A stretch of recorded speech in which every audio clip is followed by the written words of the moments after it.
First of all, bon appetit. Whenever I go to a speech or a presentation, I want to know a little bit about the speaker. So I think you deserve to know a little bit about me. So here we go. I was born west of Eretz Israel in a place called Cairo, Egypt. Yetziat Mitzrayim. We're about to celebrate. That's exactly where I was born. I was born in Cairo, Egypt. My parents had a very interesting background. My father's family came from Syria to Yerushalayim and landed in Cairo. My mother was Ashkenaz, believe it or not. They came from Odessa, Russia, which was Ukraine at the time, running away from the Russian Revolution and settled in Cairo. My father and my uncles were students of the great Rabbi Yosef. He was chief rabbi of Israel, and the first job that he got after yeshiva when he was in Porat Yosef, if you've been to the Kotel, you've seen a huge, beautiful yeshiva right in front of the Kotel next to Eish Torah. It's Porat Yosef, that's where Rabbi went. We were in Cairo, Egypt, during what was called the 6-Day War. Not a very special place to be, not very friendly. It was very similar to Kristallnacht night, where I remember when I was 6 years old, and I was walking in the street, and I was almost killed, just for being Jewish. And I saw them throw Molotov cocktails and bombs into shuls. These are like memories you don't forget. My father and many of the Jews at the time were arrested simply for committing the crime of being born Jewish.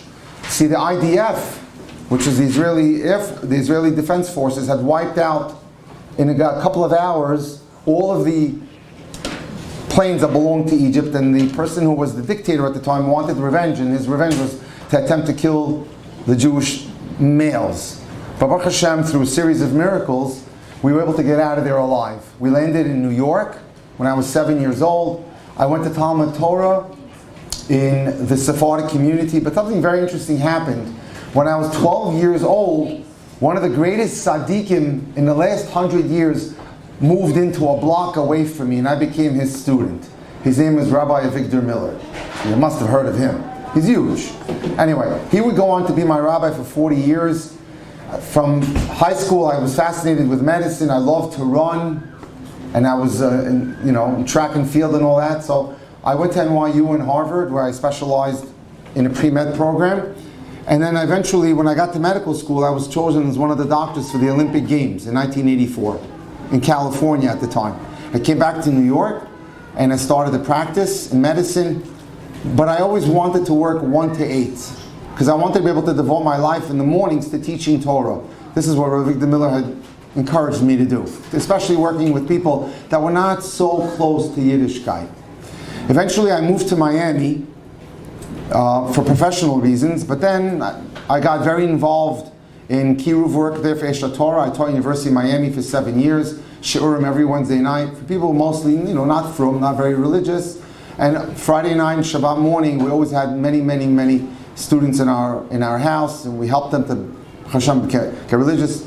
That's where I got fascinated with dating, meaning that many people come to me asking me questions on dating, and I sort of got very good at it. I read all the books, became an expert at it. I moved back to New York because I was concerned that my daughter should get good shidduchim. We live in a Syrian community where I spent most of my life. There was a certain type of boy that I wanted that I wasn't going to find in Miami. So I moved back to New York, and I continued my work. I put my medicine to the side. I continued my work in teaching boys in the mornings. These are average kids, coming home from Israel, etc. One day, I used to have a class called Wednesday Night Dating with Dr. Jack. Yeshiva was called Ruach HaTorah. It's around the corner from Touro College. Many of the boys would come. They would have dinner. They would listen to a lecture that I would give on dating, plus they would get buffet dinner. One of my friends came in with a video camera one night, and he said, "Do you mind if we tape you?" So they taped me. The next day, he puts it up on Torah Anytime. 2 days later, I'm getting emails from all over the world on dating, on relationships, etc. And I realized right away Hashem was sending me a direct message that I should really focus on this. So overnight, I became like a dating coach, dating lecturer. I just came back from Eretz Israel. I gave 7 lectures on dating in 6 days throughout the country. I had a very interesting proposal put to me 2 years ago. That was a very difficult decision. Would I like to be in a role on Netflix called Jewish Matchmaking? I accepted the role. And through the advice of Shmuel Kamenetsky, and Baruch Hashem, I think that really propelled me also on an international level. And now I deal with a lot of people who are not from, but I try to show them the beauty of our life, the beauty of being married, the beauty of setting up a fantastic Jewish home. I'm just going to share some of the things that I see today, and I'll open the floor to Q&A if you have any questions. I want to tell you a very interesting story. There was a bris taking place between the grandson of the Rosh Yeshiva of Yeshiva Hebron, which is one of the greatest yeshivas to go to in Israel, and this fellow decided to marry the granddaughter of the Gera Rebbe. It's like trying to mix oil and vinegar. It just doesn't go. But here it went. Here we have a Litvisher boy, Ashkenazi boy, got married to a Hasidic girl, and now they had a baby boy, and they're going to have a bris. In the audience with sons and grandsons of the greatest leading figures in Yiddishkeit of the last 100 years. The Chavetz Chaim's grandson was in the audience, sons and grandsons of big Hasidic rabbis, Rosh Yeshivas, Rabbi Vaj's sons and grandsons were in there. When suddenly the person that was speaking says, everyone in this room believes that his grandfather did the most for Klal Yisrael in the last 100 years. Chavetz Chaim, many other people like the Alter Nevarek, and all these other rabbis had their grandsons in the audience. I'm here to tell you that it's none of them. None of your grandfathers were the most important personalities for Judaism in the last 100 years. Everyone in the room gasped. And I'll tell you even more. The one who did the most for Klal Yisrael in the last 100 years never learned a page of Gemara. The audience was now spellbound. I'll tell you even more. When I mention the name of this person, everyone here will agree that that person did the most for the Jewish people in the last 100 years. Her name, Sarah Schneer. The power of a woman. They thought that it was going to be a big tzaddik, whether it's Chavetz Chaim, Lubavitcher Rebbe. Girls, what I'm trying to tell you is that you have immense power. It's the girl that controls the home. When I sit with couples, with people that are dating, I say, does the girl have growth in her? Is she growing? It's very important, because the girl controls the home.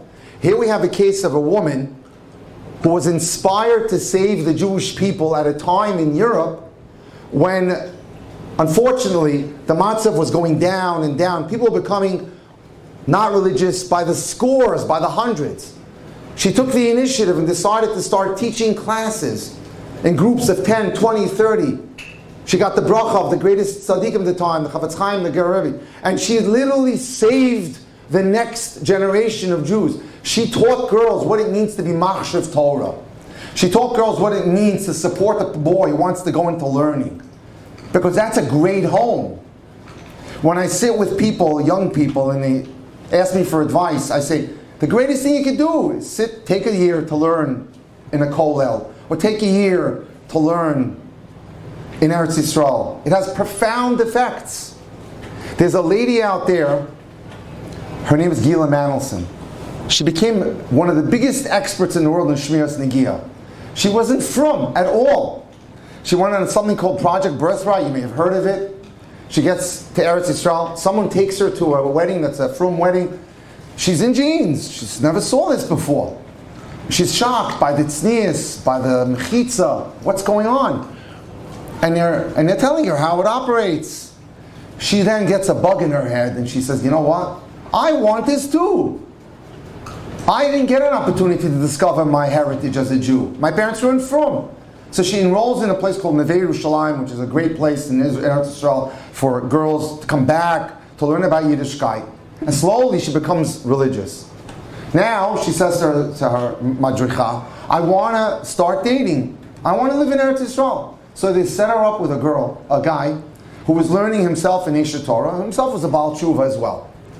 And now he says to her, we've been dating a while. It's time for us to meet my Rosh Yeshiva, a profound tzaddik by the name of Noah Weinberg, who started this Yeshiva Eshet Torah, which is today right at the Kotel. I wanted to meet you. So the date is set. She's going to meet the Rosh Yeshiva. She describes in her diary, I came in, an imposing looking figure sitting behind a large desk, greets me with a warm smile. Hi, what's your name? My name is Gila. Where are you from? California. What are you studying?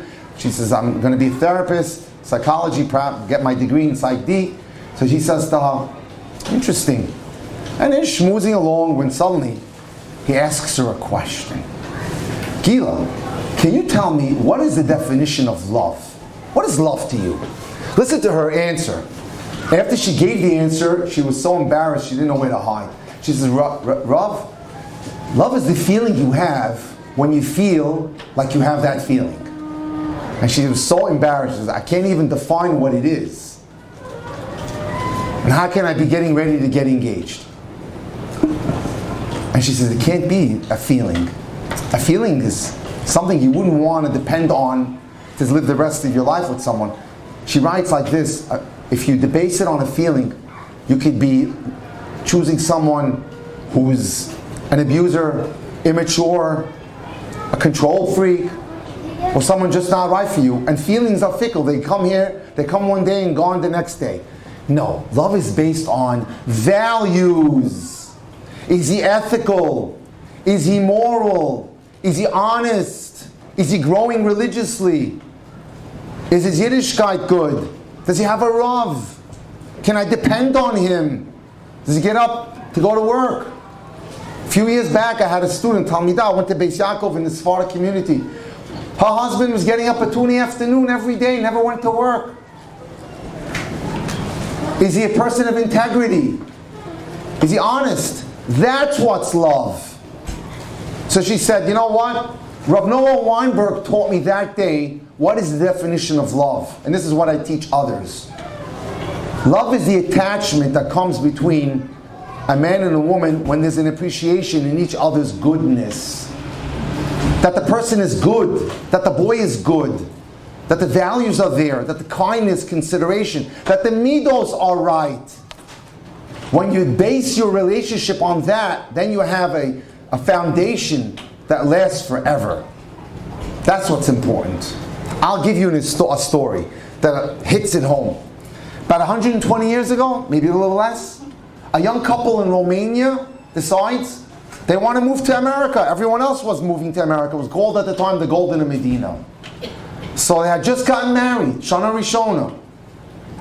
Whatever they couldn't take, they sold. Everything else was shipped to the port in England where the boat was going to leave.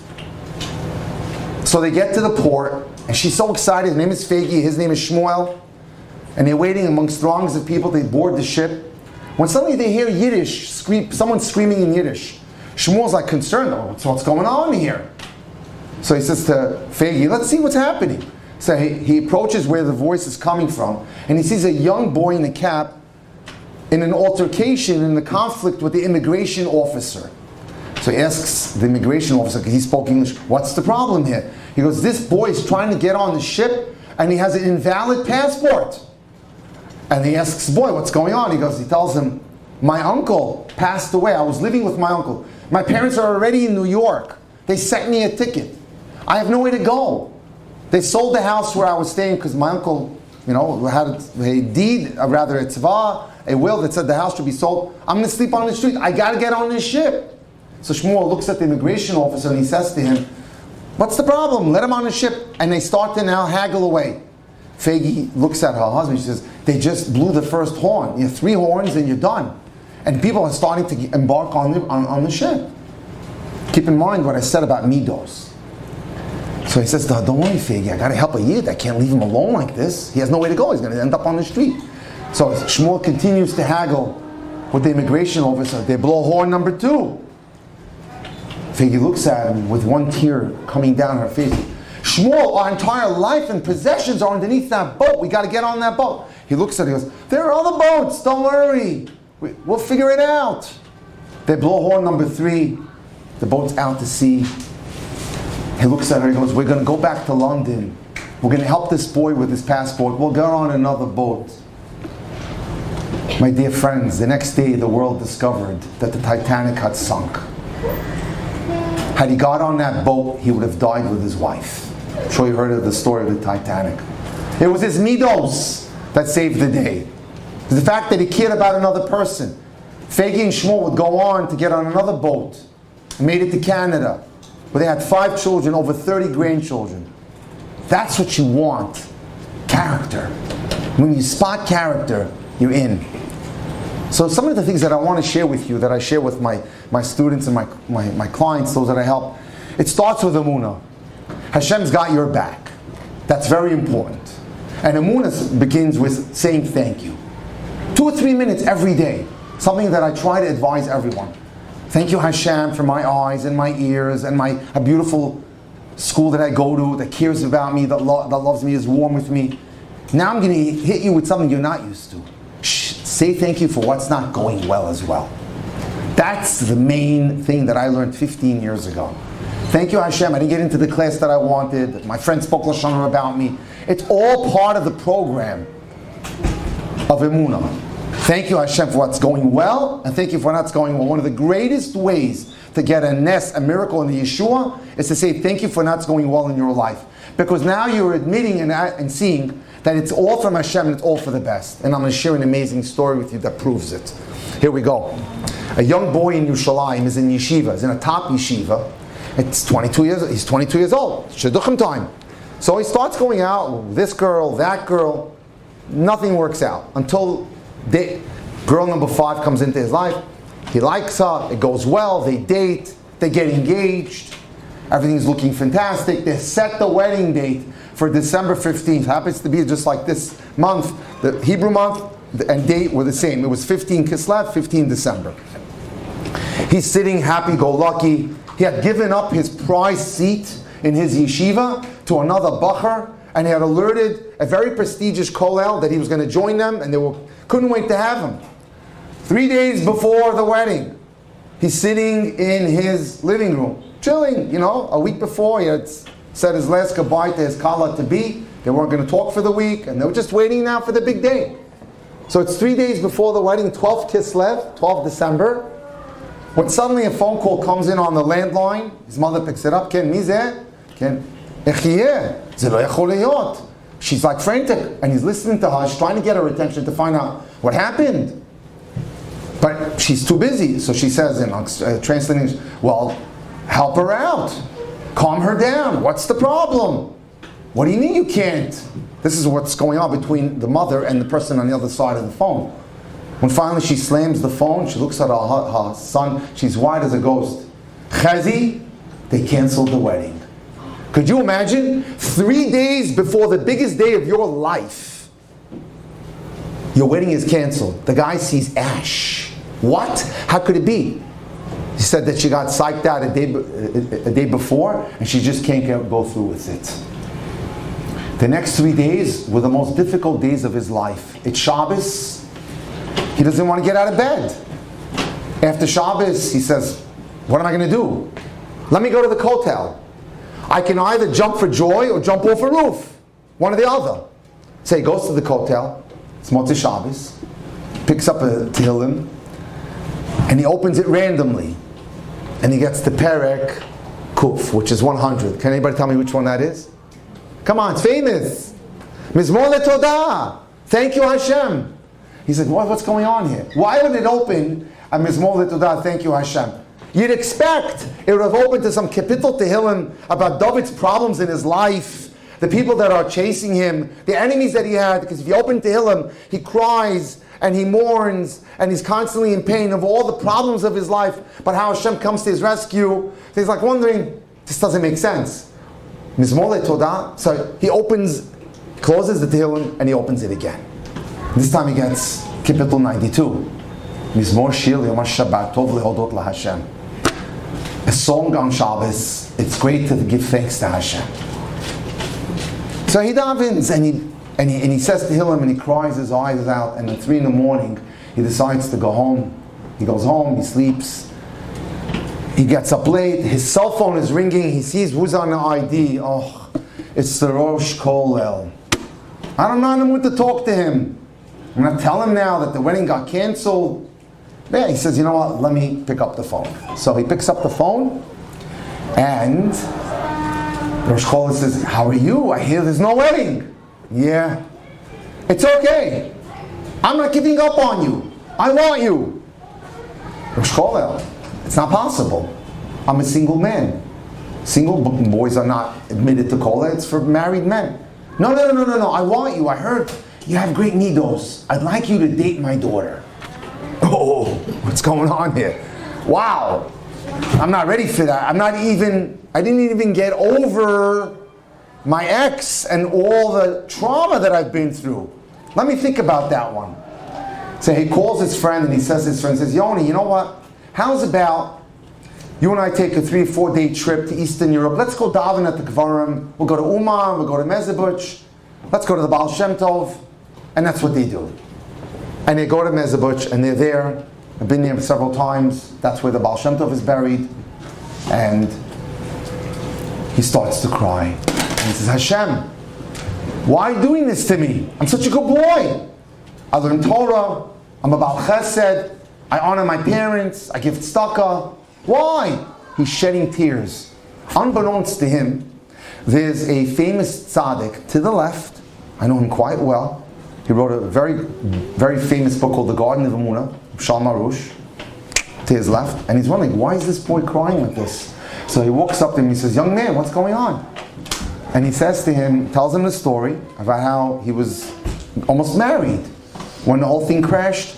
And then he slips in that, by the way, the Rosh Kollel where he was supposed to join, called him to invite him to go out with his daughter. So Arush looks at him and goes, what are you doing here? He tells his assistant, here's 100 whatever shekels, put this kid in a cab right now, get him to Kiev, get him on the plane, he's dating the girl tomorrow. That's it. So he didn't have a choice in the matter. So he goes back to Israel, he starts dating the girl, and he writes, I have to admit, she was even better than my ex. But I still had a hard problem getting over my ex. So I said something which was very probably shocking to her. After date number 3, he says, I don't know if I can continue to go out with you because I haven't gotten over my ex. That would be a very troubling comment to tell a girl that you're dating. The girl looks at him and she says something fascinating. She says, I like that about you. What do you like? And she tells him a story. She says, at the end of World War II, there were many Jewish children put in churches, hidden there from the Nazis. At the end of the war, they came to get them. They came to a certain monastery. Church, the priest opens the door and goes, we're aware, the rabbi tells them, we're aware you have 2 Jewish girls there, we'd like them please now. Okay, they go in and they search. One girl says, okay, I'm going to go. The other girl, little girl, Jewish girl, had a cross around her. She refused to go. She said, I'm not going. She got used to being a Catholic. So they haggled with her until they were able to convince her to go on condition that she would keep the cross on her neck. The young woman in the story looks at the young man and she says, today, one is a fantastic balabusta in Yerushalayim, has children and grandchildren, many of the sons and grandchildren are involved in Torah and Chesed.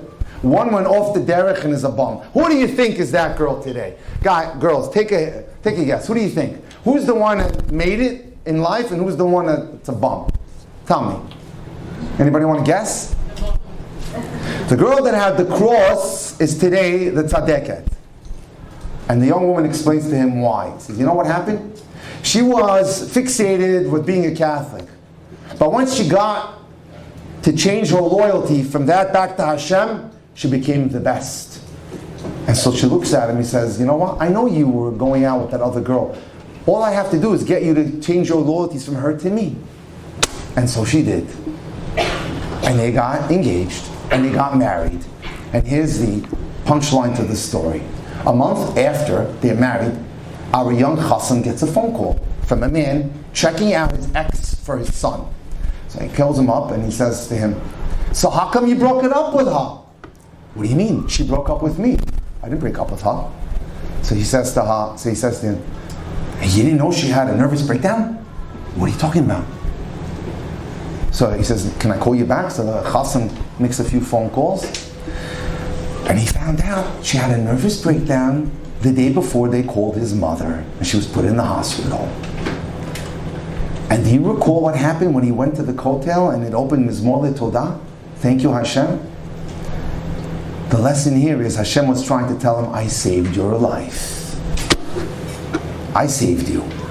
Had you married that girl, you'd be in serious trouble. But everything is for the best.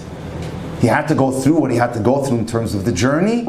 It wasn't pleasant, but he grew from it, and in the end, it all worked out with Tova. So that's the key ingredient of life. Emunah means that we brace ourselves that whatever happens in my life is for the best. If I accept it properly, then Hashem will set me up for success in every way possible. How am I doing on time? Trying to just close it down? We could listen to you forever, but I think... No, you tell me, because I don't want to disturb the schedule of the day. I've never had a speaker where everybody was so mesmerized. Never. Okay, Baruch Hashem. I'd love to open it up to questions. Okay. If you don't mind, I'll ask with the first question. Everything you're saying is so beautiful, and I think it's amazing. Being that we're in high school, there's a lot of difficulties being a high school girl. We're not up to dating for marriage, and there's a lot of boys, and boys are very cute, and there's girls that want to do the right thing, and it's going into Pesach break, and you want to do the right thing and be a tzanuah, be a shomer and be a Boris Yaakov type girl. But let's face it, the nisayon is tremendous. There are boys there. Some people are already in relationships. What is your opinion as a grandmother? Right.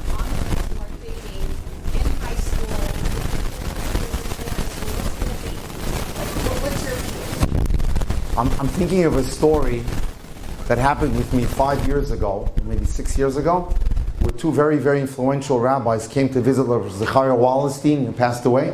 He had a high school for girls that were really in need or in crisis. And he told me a line that I'll never forget. Listen, girls, very carefully. This is a guy who knew what he was talking about. Alav Shalom, he was a tzaddik. And he dealt with everything, especially a lot of girls who had a lot of issues. He says, you can send a boy who's had problems to Israel, and society will be very, very forgiving. But once a girl gets messed up, it's very difficult. Her reputation is messed up forever. Girls don't get the same second chance. He's 100% right. It's very good. You might want to just remember, Izuku Chacham, Haroet Hanolad. Who is smart? They look at the future. For a little bit of small, enjoyment now, is it worth it? I don't think so. Why? Because society is not very forgiving to girls. Guys, you send them to Israel, you clean them up, you put them in a certain yeshiva, he comes back, nobody cares. They get more than one chance, but you may not get it. So I'm going to tell you now, it's just not worth it. A cheap high now could destroy your opportunities later. And you'll be forever regret it. I deal with this all the time. With girls who just messed up. It's tragic. The Gemara brings it down. Me'uvat lo yuchal litaken. Once you make a mistake in areas of romance and love, it's crooked, that can never be fixed and made straight again. Just can't.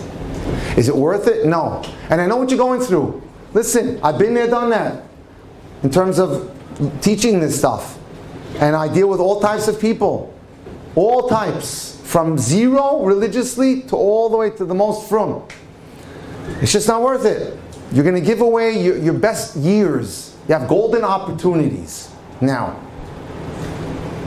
stay the course and try not to give in to the Yetzer Hara.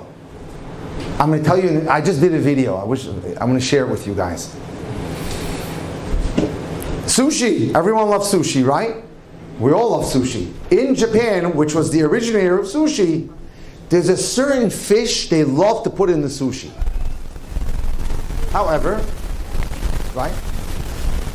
In order to get this specific fish, you got to go out 7 to 8 hours out. The fishermen have to go way deep out in the oceans to get it.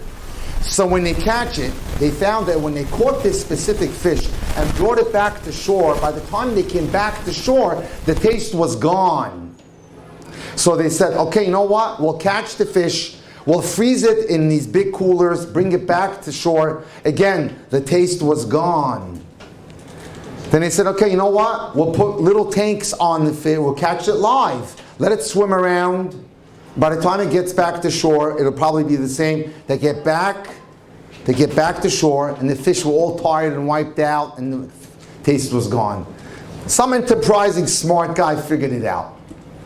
What if we recreate the same environment? Out there, where that little fish is found, are little sharks that chase that fish. And they caught the fish, they put them in the tanks, and they put little sharks swimming after them. They came back, and the taste was delicious. The Yetzer Hara wants to run after you.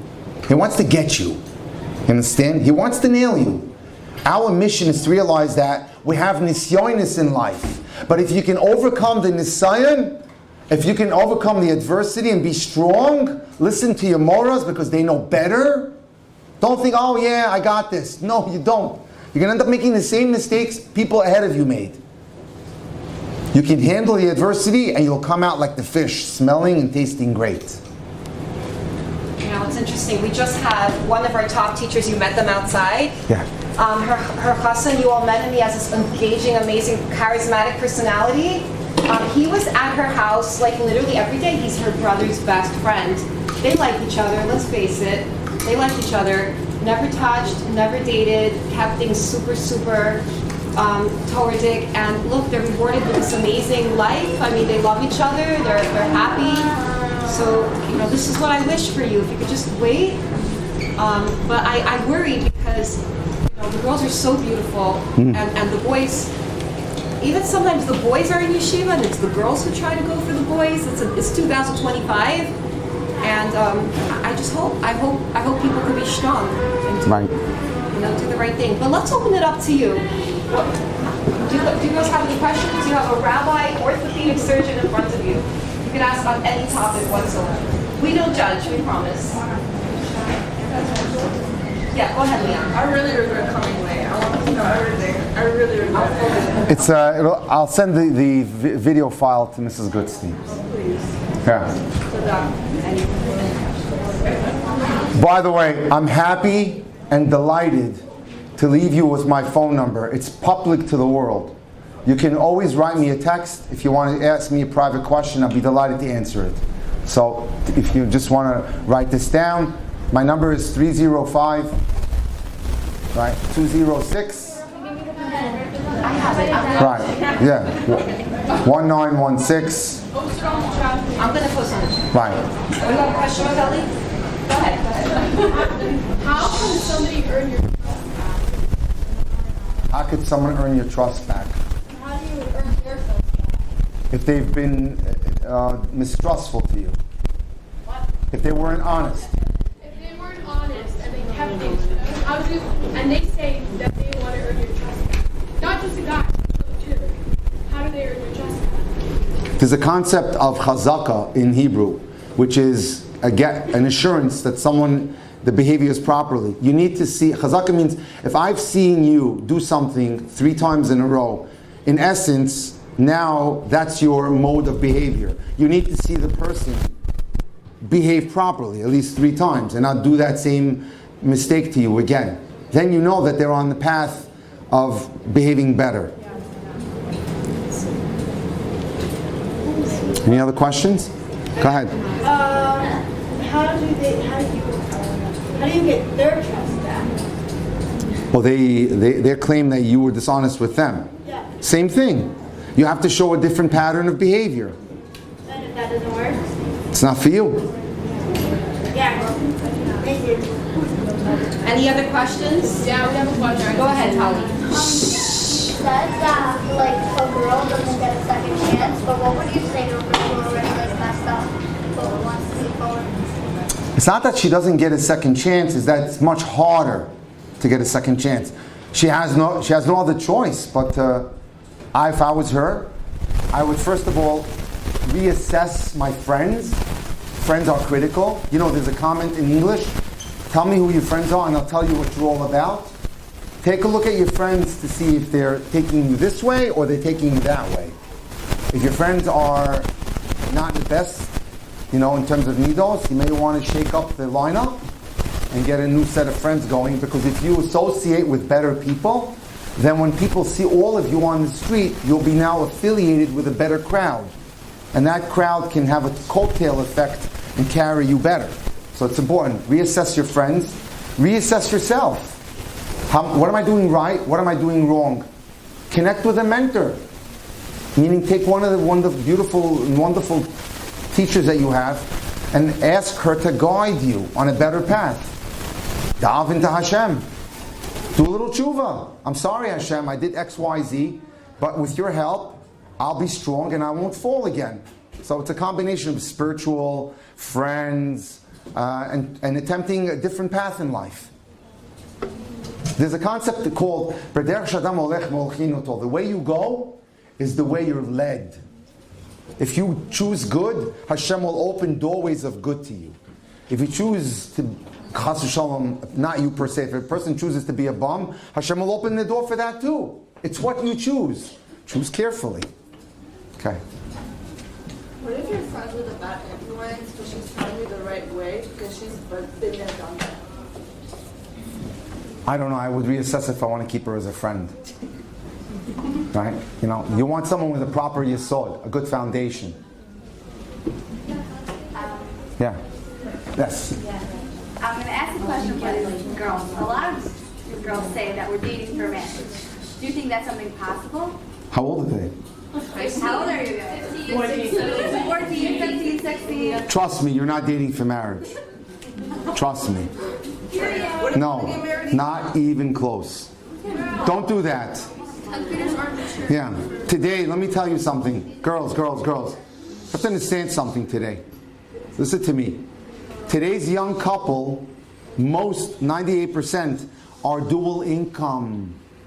It's not the days of 50 years ago that the man was the only breadwinner, and sometimes the woman is only if she's in kollel. But I'm saying, you girls need to go on. You must, and I say there's a capital M, you must go on to higher education. You must get a degree in something. You must be able to put food on the table. I deal with tons of young couples. So that you need to go on to college, if possible. And there are many wonderful programs with Sarashnera or TTI, etc. And you must come away with some ability to make a living and help your husband. That will all be compromised if you decide to get married at 14, which is ridiculous. Never heard anything like that. You understand? You need to prepare yourselves and come out with the necessary skills necessary in order to live. You want to pay the rent, or you want to be living on the street. So you need to make sure that you consider a employment of some kind, and that calls for some training and some skill. Go ahead. Could you tell somebody? Yeah, our friend with the white sweatshirt. You. Yes. A healthy and a not healthy relationship. Again, at your age, you shouldn't be in one. You're asking for trouble. There is nothing healthy right now for someone your age. You should be focused on one thing: making yourself the best person you could be in terms of personal growth, and getting yourself ready to go to a degree program, or maybe even a year in seminary where you become mature. You're going to lose out on great opportunities. You understand? It's very important. I had a girl 3 years ago from a modern high school who wanted to go to seminary in a bad way, but the guy kept calling her and meeting her and this and that. And I said to her, why would you want to mess up all the great things of your life? Imagine you got married now. First of all, it's unheard of. Secondly, you have no money to pay for anything. Secondly, all the great memories and opportunities and experiences are puff. They're all gone. Why would you want to miss out on a good year in seminary? In Yerushalayim? It's unbelievable. These are the best years of a girl's life. To learn, to grow, you come back, you learn how to be mature and responsible, you learn how to run your life. You don't have any skills right now in dealing with life. You think you do, but you don't. You understand? And that's going to come with years. So to short circuit that would be stupid and foolish. Go ahead. You said that you shouldn't date because you should learn to be like, you should stay in school and like have a job and whatever. Right. Right? So what if you're doing both at the same time? like you're still in school, you're on top of all of your things, but you're also like in a relationship or something, and you're like 16. 17. You're going to have to make a decision on that relationship, and that relationship is going to get in the way and more than likely compromise your dreams. I can tell you as a fact. It's going to be. It's not so clean that you think, oh, two cars can run on the same time in adjacent lanes. It's not going to happen. More than likely, the relationship will destroy your dreams. I see it all the time. You have experience in this. 1,000%. Like how? Like what's an example? Many of the girls had to drop their programs. Couldn't go on because the guy had problems, and sometimes, a lot of times, they're in these relationships, and these guys are not mature either. So they don't have jobs, or they have jobs and they have vices. I had a case like this. I'll tell you what. Listen to this. They got married very young. Our friend, the young Chassan, decides to come home every Friday, 2 minutes before candle lighting time, and they already had 2 kids back to back. The kids not getting any showers or anything. Shabbos was compromised. The next day, he says, I'm going. He's playing racquetball, handball with his friends on Shabbos in the park. It's all good now. But you know what happens? Suddenly you get married. It's not the magic of the La La Land anymore. And you say to yourself, why did I do that for? Why did I destroy my years of my youth now in order to lock myself up in a prison? Go ahead. Yeah, you. What do you think is like the best way to get over a failed relationship? Not like now, like in to get a relationship with them. How to get over it? Live your life. No. Again, I'm trying to be open-minded. I mean, I spent my life in environments like universities. I taught at them. It's a catastrophic mistake to be involved in anything like this at your age. You're giving away your life, and more than likely you're going to destroy any possibility of being successful later. Just focus. My answer to you would be focus on your schoolwork, on your personal growth, because you're going to be worth more. Don't give it away for a cheap hit today. It's not worth it. Go ahead.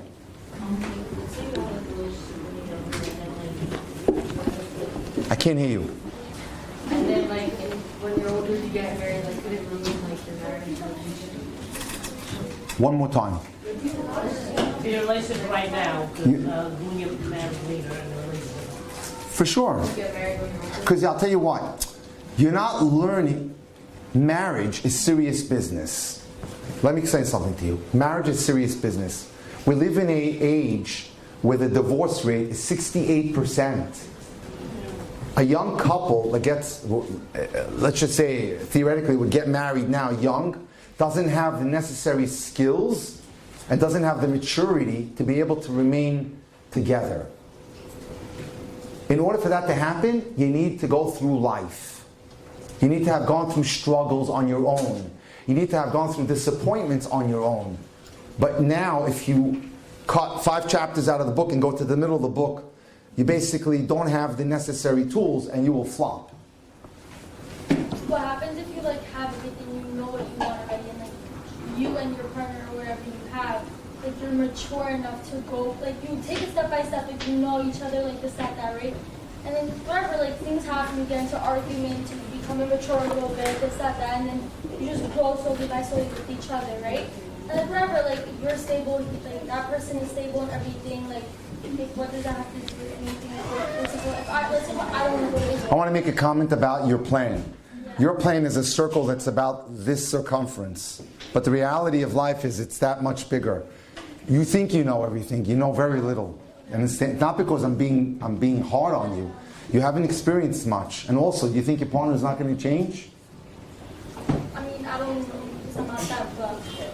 You think he's always going to be honest and man of integrity? I don't know about that. Many of these young couples who do these kind of things have issues of trust and infidelity that's exorbitant.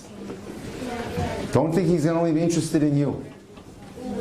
Go ahead. Like, we're seniors, and my question is, how do, like, when we, like, introduce him or whatever, how do we know if the guy is, like, the right guy? Like, he's the one. You ready? Yeah. I'm going to give you a formula. It's called the pair formula. Listen up. I've taught this throughout the world. P is physical attraction. It can't be denied. The man and the woman in a relationship must be physically attracted. A, admiration. You admire something about him. He's ambitious. He's kind. He's considerate. He's growing and learning. He's industrious. He's a hustler. A is also acceptance. That you accept something about him that may not be perfect, but you can deal with it. He has a medical condition. He has a family that doesn't have the best name. That's fine. You accept it. I stands for what's called emotional intimacy. The ability for a boy and girl to speak in a vulnerable way about their dreams, their goals, their ambitions, their desires together, and share freely. And R, this is where you're going to be very challenged. This one specific group here, this school, respect. Because this is the problem that I would say would be a huge issue here. Will the boy respect you? Will he be nice to you? Will he be kind to you? Will he be considerate? And in my opinion, girls at this age are not going out with guys who understand that. And they're probably not respectful to them. Go ahead. After Yasmin, we're going to take Nili, and then we're going to take Yasmin, Nili, Miriam, and we're going to close it. And I'm going to put his number on the chats. We're going to have to invite you back. My pleasure. Do you live here? 21st Street and Avenue R. Place called Flatbush? Okay, go. How do you know if you're ready for marriage? How do you know if you're ready for marriage? That's a great question. Maturity, responsibility. Like I said, economics, very important today. You got to have a job. And I think it's extremely important to go through a program where you have a skill. Not a job working in some boutique. They could fire you and they're paying you off the books. You're here today going, oh, today business isn't good, we don't need you. No, you need a job with a degree that's portable. So you could be a speech therapist. You could be a special ed teacher. You could be an occupational therapist. Today, a lot of girls are becoming nurses. Great job. You work 3 days, you're off 4. It's fantastic. It could even be, let's say a girl doesn't do that. It could be hair and makeup, but she has a degree. Right, exactly. Graphic artist, computer designer, internet, whatever, like IT. Something that's portable. You understand? So the economics are right, the maturity is right. Like I said, I think it's a great idea. A year gap year in Eretz Yisrael is a great year. Explore, learn, do tiyulim, enjoy a little bit, learn, and then you'll know. You'll say, you know what, I'm ready to settle down. But to do it early and prematurely is to miss out on what there is in life that can help you and enhance you. You'll also be, if you wait, you'll also be a better decision maker. That's critical. So, next. Last but not least, Acharon Chaviv. Go. You got the last question. So, if you have major trust issues and you see other young people get into relationships, but not me personally, if I can't trust myself now, how would I Why don't you trust yourself? Did you have a trauma of some kind? No. You have to be your own best friend. So in the future, how could I trust the person that I'm with? You only have a trust problem if others let you down. I don't want to, you can call me later, but you know what I'm saying? There shouldn't be a reason that you don't trust yourself, because then it becomes a self-esteem problem. And a girl with a poor self-esteem makes very bad choices. So we have to help you with that one. Maybe you want to write me DM me on that. No. All right. Absolutely last one. Let's go.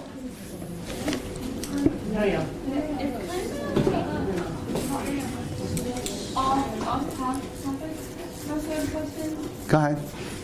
So it's not thinking about marriage, but it's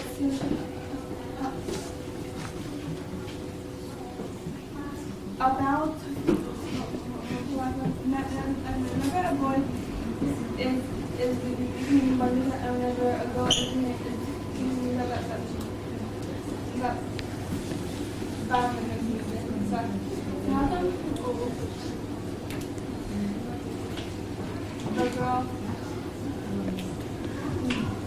should not read their contract. Like the boy does. And everything comes and God likes them to do parsha. Like everybody is there to become bar mitzvah. Why is that? Did you get the full question? I didn't. Why does a girl not read the parsha when it's her boss mitzvah like a boy? Oh, you mean from the shul? That's okay. We have tznius guidelines in Yiddishkeit, and that calls for the men to be on one side of the shul and the women in Ezras Nashim, Zanashim. And we don't believe in mixed observance or mixed, men and women sitting together. For the girl to go up there would be a violation of our tznius in our. It's the realm of the boys, not the girls. It's chas v'shalom. My Rabbi Victor Miller would say, the woman is a very important person. The man is captain and she's co-captain. But the specific guidelines in how we behave in shul, and it's the men that do the davening and do all the work in terms of that, and the girls are in their place in Ezras Nashim. Okay, that was so beautifully answered. So, I know Miriam had a question, but she's okay to answer privately. Yeah. She has an extremely important question: how to tell if a person has an anger problem and how not to fall into that with marriage. But we are out of time, and but I would like Miriam to go over to him privately. If anybody has any questions, just 1 second. Rabbi. Yeah. Thank you so much. I just remembered. Girls, you can have my cards. I have it. Give them out. I have a question. Yeah. What if he threatens to kill you or threatens himself? I have more in case you have. Was that? He threatened to kill you? Well, yeah. That just proves my point. Excuse me? Yeah. You can respect yourself. Respect yourself by not doing things that are inappropriate. By holding up a very high standard. Keep your standards high. Yeah, but let's say that's hard for you. Talk to me, I'll help you. I'm 18 when I'm ready for marriage. Okay. Everyone got? Seniors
Nothing gives me such great pleasure. Thank you very much. Pleasure. I want to introduce myself. My name is Mrs. Dresner. You know my son Daniel. You gave him a bracha on this sukkah. Daniel Dresner. My son.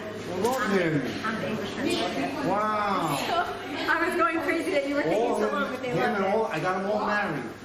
Yes. Yeah, sure. Yes. Sure. Right. And Ari and Yes.